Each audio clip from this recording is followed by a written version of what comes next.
Hello, and welcome to another episode of Podcast DX, the show that brings you interviews with people just like you, whose lives were forever changed by a medical diagnosis. I'm Lita. Jean won't be with us today. And I'm Ron. And collectively, we are the crew of PodcastDX. On today's show, we are going to discuss mental health for teens and young adults, specifically discussing bullying. Approximately 59 million U.S. adults in 2023, and nearly 1 in 3 teens received mental health treatment according to a survey from the Substance Abuse and Mental Health Services Administration. McLean Hospital in Massachusetts says that, quote, when people hear the word bully, they may think of a child being pushed around by another kid, or they may think of someone being insulted by a peer, whether face-to-face or online.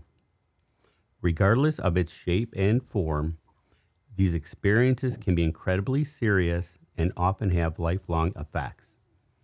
And while everyone cannot be forced to get along, there are steps we can take to reduce bullying and make everyone feel more welcome, end quote. Well, I think we should pass that information on. We will. First, let's define what bullying is and how it affects a young adult as it's happening, as well as after the teenager enters adulthood if their mental health needs aren't met at the time of the abuse. A guest we have had on the show previously knows a lot about bullying, so we invited her back to discuss the topic with us. I'd like to welcome back Chelsey Peat. Hi, Chelsey. Good morning. Thanks so much for having me. Chelsey was born with Sturge Weber Syndrome, which is a rare condition that led to multiple surgeries, including a life-saving brain surgery as an infant. Despite doctors predicting significant limitations, Chelsey has defied these expectations throughout her life. She graduated from high school and college, and she is currently pursuing a degree in sociology alongside a certificate in diversity, equity, and inclusion. With nearly 40 years of personal experience living with a facial difference, Chelsey has faced and overcome numerous challenges, including discrimination and stigmatization. Her deep understanding of these issues is reflected in her work with various organizations where she educates and advocates for individuals with facial disfigurements, differences, and disabilities. Chelsey's debut publication, Two Sides of a Face, offers an inspirational narrative of her life. This memoir details her journey from childhood, marked by curiosity and challenges due to her condition, to her current achievements and advocacy work within the facial differences community. The book explores themes of self-acceptance, self-love, and resilience, highlighting pivotal moments that shaped her identity and empowered her to embrace her imperfections. Through personal anecdotes and her role as a mentor and public speaker, Chelsey's story in Two Sides of a Face is not just about overcoming a facial difference, but about transforming adversity into advocacy. Her journey serves as a beacon of hope, encouraging deeper understanding and acceptance for all who feel marginalized due to their physical appearance. That was a long introduction, but good morning, Chelsey. Good morning. Thanks so much for having me. Well, we really needed someone like you because the power in your story resonates with many. And I think that just having your personal input, we were going to do this initially as a roundtable without a guest, but I said, I think we really could do better by having Chelsey on. I think we need to get some technicalities out of the way first. First off, there is a difference between bullying and fighting. A fight implies that both parties are of equal measure and one does not have an upper hand or unequal power in strength, physical size, or intellect. That's correct, Lita. Bullying happens when one person has more power and is more aggressive, and they use that power to control or hurt the other person. And exactly how serious is the problem? It can be very serious. First of all, I see you found a very interesting bit of information. Bullying can affect everyone. Those who are bullied, those who bully, and those who witness bullying. Bullying is linked to many negative outcomes, including impacts on mental health, substance abuse, and suicide. And it's important to talk to kids to determine whether bullying or something else is actually a concern.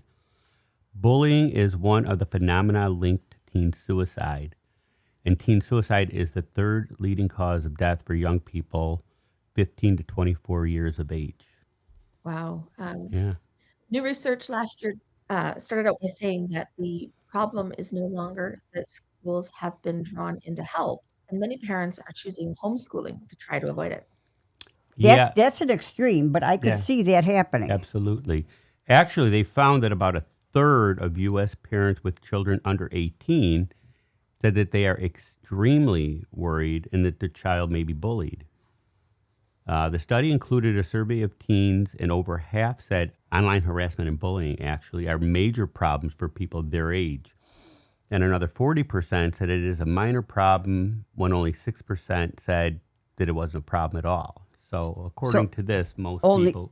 Most 94%. Yeah. I mean, that's mind-boggling.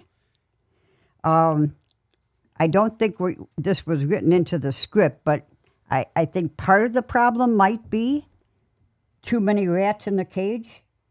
I mean, when they did the sociological studies of quantity of individuals fighting for limited resources, and the higher the quantity of individuals, the greater the problem of infighting. And I mean, it might be that we're just hitting our level of too many people.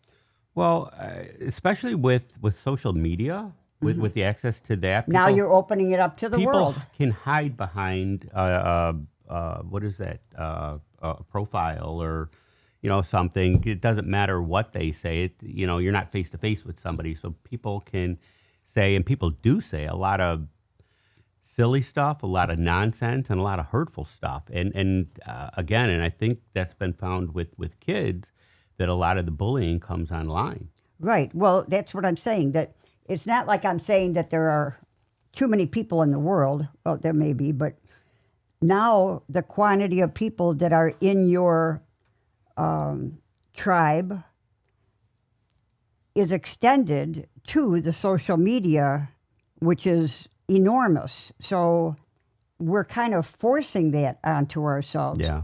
So people that don't go on social media wouldn't have that Exactly. many more thousands of people. Right. Yeah. Right. Well, the study goes on to say that nearly half of U.S. teens have been cyberbullied, with older teen girls being especially vulnerable compared to 44% of boys. Mm-hmm. In fact, kids who are bullied experience negative physical, social, emotional, academic, and mental health issues. Kids who are bullied are more likely to experience things like depression and anxiety, increased feelings of sadness and loneliness, changes in sleep, eating patterns, loss of interest in activities, especially ones that they used to enjoy. These Mm-hmm. issues can persist into even adulthood. Then you've got like health complaints, decreased academic achievement, GPAs, standardization test scores, social aspects of school, like school participation. They're more likely to miss, skip, or drop out of school completely. In fact, a very small number of bullied children might retaliate through extremely violent measures. In 12 of 15 school shootings caused in the 90s, the shooters had a history of being bullied. But Wow. Ron, you said all parties were affected by bullying, including the bully and any bystanders. Can you tell us more about that? You were listening, absolutely. But actually, I think Lita, she's looking over at me. I think she wants to answer this. Okay. According to the website stopbullying.gov, kids who bully others can also engage in violent and other risky behaviors into adulthood, and kids who bully are more likely to abuse alcohol and other drugs or substances as an adolescent and into adulthood. They are more likely to get into fights, vandalize property, and drop out of school. They are more likely to engage in early sexual activity. They have criminal convictions and traffic citations as adults. And they may be abusive toward their romantic partners, spouses, or children as adults. Now, that's the kids who bully. Now, as far as the bystanders that you were asking about, the bystanders can go in one of two groups. They can be in the group of, I'm not going to interfere, it's not my business, but then they may have repressed emotions for allowing it to continue. Or they might be in the group that steps in with both hands and both feet to try to help the person, the victim of the bullying. And that may bring out feelings of, it may be difficult to work with if you're the one that's protecting a stranger. I forget what they call that. Good Samaritan syndrome? It very well could be. Yeah, I think so. So yeah, each party, the victim obviously is the one that we spend the most time discussing and worrying about. But the people that observe the bullying, if they just stand there and observe it and don't step in, they could have their own emotional problems long term. I don't mean to interrupt, but I think I told you about this. This last trip I went to go see my daughter, we were actually involved in a case like that. Right. Yeah. Go ahead. And not to tell the whole story, but I was out to dinner with my daughter and her girlfriend and her little boy, and there were a group of people who it just seemed like they wanted to cause trouble, and an opportunity came up. And they did, and the end result was my daughter's friend got sucker punched so hard that her head ricocheted and hit her son's head, and both had to go to the hospital and get checked out, and she turned out to have a concussion. And I still talk with her, and she gets sweats when she has to call the police. She gets nervous. She said she still has avoided that area where it all happened.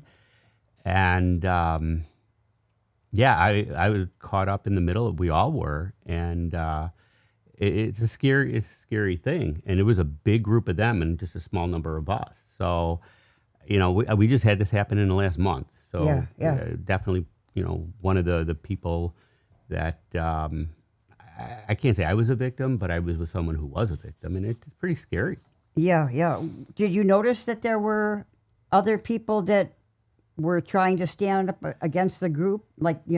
So, and again, not to tell the whole story, but something had happened with a patron in a restaurant where we were eating, and a lot of people got up to help this gentleman, and this one woman who was part of this group just started screaming at the man who had passed out, basically. Oh, okay. I guess he knocked her phone down or something, or got it wet, and he passed out on the ground. And everybody got up to help him, except this one lady who just started yelling at him. And my daughter's friend was like, "What is wrong with you? Where's your compassion?" And then they started, Okay. And then this woman sucker punched my daughter's friend, and then just thank God a melee didn't break out, because there were 8 of them and 3 of us. But there were a lot of people in the restaurant, but not anybody stepped in, because So you felt like you were alone. pretty much. But what did you say earlier? Not my business, But when you're caught up in it, the most important thing, or the thing that you want to do, is get to safety. So it's tried not to escalate it. Right. And you have no idea if any of those people had weapons. Exactly. I mean, it's a scary world that we're in nowadays. Yeah. So. If I can interrupt, Ron. Yeah. I was just thinking when Lita said it's actually bystander syndrome. That's what it's there called. you go. That's what it's called. Yes, I couldn't remember. Yep. And ironically, Chelsey, after this ended and these people left, then the other people in the restaurant started coming up to us asking if we were okay and all of that. But while it was going on, it was just the three of us and this woman's little baby, and there's like 8 people from this other group. So it was interesting to say the least. And just as a quick update, I do believe the police actually did find them and arrest them. But, we'll see what happens with that. Yeah. But again, it just goes to, we were there minding our own business, and then something happened. One thing led to another. And the next thing you know, we were caught up in physical altercation that we were not looking for. Right. And the fact that you were outnumbered would put that into a bullying Oh, absolutely. status. Yeah, absolutely. If you were on even keel, I guess they call that just a fight. Right. Well, now that we have a little bit of background information, it's time to talk once again about our initiative. To better serve our listening audience, we're an affiliate of a major medical supplier in the United States. You'll find affiliate links on our website, PodcastDX. They aim to tailor specific medical supplies and equipment based on your diagnoses to make it less stressful than going through an entire catalog for what you might need. We're open to your suggestions, and we will adjust our offerings based on what you, our listeners, find helpful. But now let's return to our show. Thank you. The data shows that bullying comes in many forms, which we just talked about. Can happen anytime, anywhere. Can also take place online. And again, we mentioned this earlier. That's huge online because there's so much That they're hiding behind. Yeah, absolutely. Some of the most common forms of bullying include, again, under the physical bullying, there's hitting or striking someone, kicking, shoving, or intentionally tripping someone, causing them to fall, especially if they're carrying stuff. I mean, you see it like in the lunchroom at school. The students got a tray, walk into the cafeteria desk to eat, and then the bully reaches a leg out. Yeah, exactly. So also spitting on someone, that's another form of physical bullying. Then there's verbal bullying, teasing, threats of physical harm, name calling. That one's huge, which can include racist, homophobic, or other offensive language, yelling at someone, and harassing them. Chelsey, can you tell us a little bit about any firsthand knowledge that you have with bullying? Well, of course, living with a physical appearance that is different from everyone else's from early on in elementary school. The minute that the bullies saw me, I was known as Two-Face from Batman. That escalated further, though. Into the teen years, there was social exclusion. There was physical violence, emotional. I'm thankful to say I was old enough I didn't have the virtual bullying. That has changed, obviously, with having a social media presence. But it was more having the social exclusion and the workplace barriers that sometimes occur. Because even as an adult, someone who looks different can still face horrible disadvantage compared to their peers. Yeah. Mm-hmm. I know that as well. Yeah. I'm sure. Have you had issues? I mean, I guess we'll drag you into this. Yeah. It happens every day of my life. So I was hit by a car when I was a child, and my right arm is paralyzed. And that's a physical thing that you can't not notice when you meet me, right? So, I was fortunate as a kid. I was involved in a lot of sports, able-bodied sports, and was involved. And I had a really good family and some good friends. And to this day, still a good group of people around me. But the general public, I mean, you can just tell by the look on their face. You know what I mean? They don't have to say anything. You can just see it in their eyes that you're being judged just by how you look. So I understand exactly where you're coming from. Right. Well, although verbal bullying does not leave bruises, scrapes, or marks, it can still have a significant impact on somebody's mental health. Bullying can also be based on impacting relationships with the recipient, like what Chelsey was saying, excluding them from your groups. You know, that's the person that we're going to exclude and push aside, and they're not part of our group. Right. They could start rumors about somebody. They intentionally exclude somebody from an activity. They give them the silent treatment. They gossip about them. Relationship bullying may be especially harmful to children, as it can impair their social development. They won't have a good sense of self-esteem. But all types of bullying can have adverse effects on mental health. Chelsey, what is the best way forward, do you think, for the victims of bullying?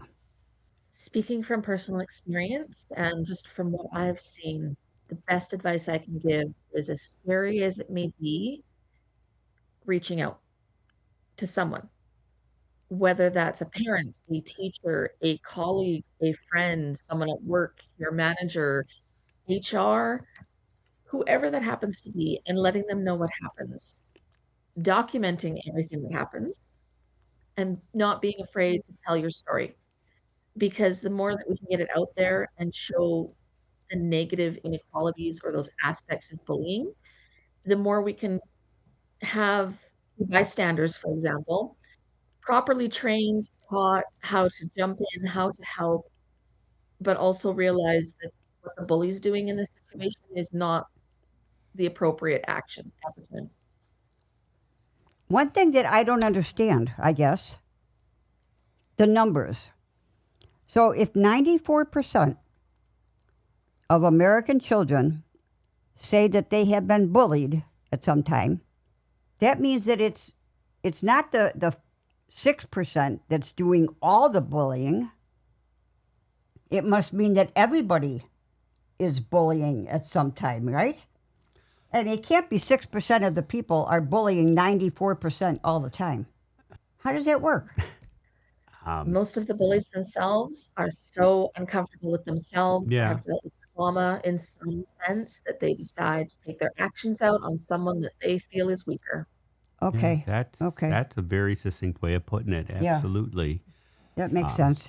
Yeah. So, well, Chelsey, thank you so much for coming back on the show.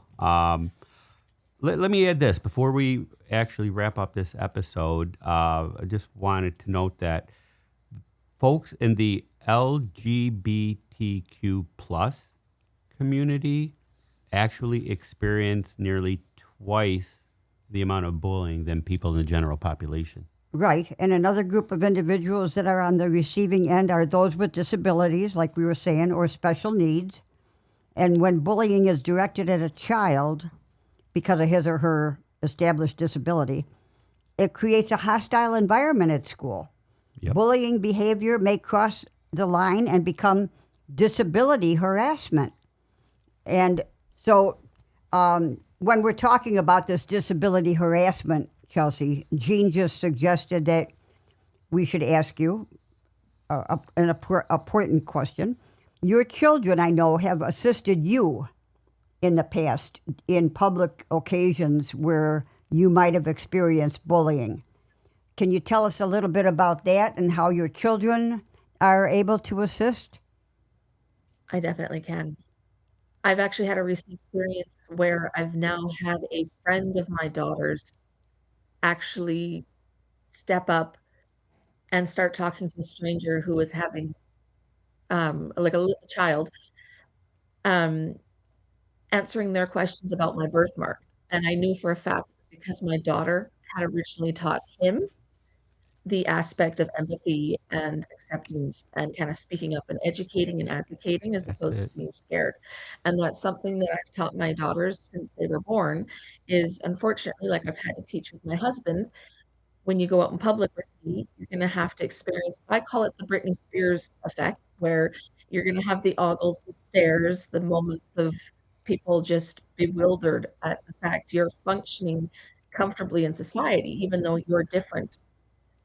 And over the years, they've had to learn that aspect of educating, advocating, being respectful as long as that person is. And that's such a key piece with the bystander syndrome, is not just standing there and letting it happen, but educating yourself on things and having the strength and the courage to stand up and go, this is a birthmark, or this is a disability, or this is a difference. But look how this person is still empowered and functioning and independent and able to rock and roll, as I call it. Mm-hmm. That's exactly what I teach my students. And a lot of it, because my students all have disabilities.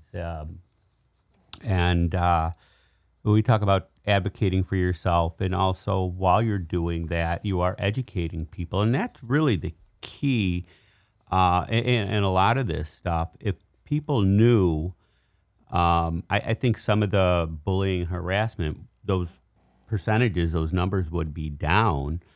But you talk about the general population, they are not familiar with, they're not comfortable with somebody with a disability, and sometimes they might not know how to act or react. So a lot of it's education with people. Another real quick story, I had a volunteer come in one time. We had a volunteer group come in, and I had a specific volunteer pull me to the side and say, oh my God, I didn't know that these kids were in wheelchairs. I've never worked with somebody in a wheelchair. What do I do? And I was kind of floored by that. And I just said, they're people. Yeah. They're not glass. They're not going to break. And I said, to be honest, you may not like some of them because they might not have a nice personality. But that's okay. They are people. So just treat them like you would anybody else and see how it goes. By the end of the event, the lady pulled me aside again, and she's like, thank you. These kids are awesome. I didn't, but now I know and I understand a little bit more and talk to them just like anybody else. And so it was a lot of education with them because they were unfamiliar with it. So, and I see that daily in life with a lot of the activities that I'm involved with and the different groups that I'm involved with. It's once people are more familiar, they're usually a little bit more friendly, a little bit more understanding. But there's a lot of people that still need to be educated. Mm-hmm. Definitely. Yes. Thank you for taking the time to join us again, Chelsey. And if anybody has any questions or comments related to today's show, they could contact us. We have an email account, PodcastDX@yahoo.com. You can go on our website, PodcastDX.com. You could find us on Facebook, X, or Twitter, TikTok, Pinterest, or Instagram. And I did forget to mention that we will be posting links to the articles that we mentioned earlier, alongside with suggestions on dealing with bullying on our website. Excellent. And if you have a moment to spare, please give us a review wherever you get your podcast. And as always, please keep in mind that this podcast is not intended to be a substitute for professional medical advice, diagnosis, or treatment. Always seek the advice of your physician or other qualified healthcare provider with any questions you may have regarding a medical condition or treatment, and before undertaking a new healthcare regime, and never disregard professional medical advice or delay in seeking it because of something that you have heard on this podcast. Till next week.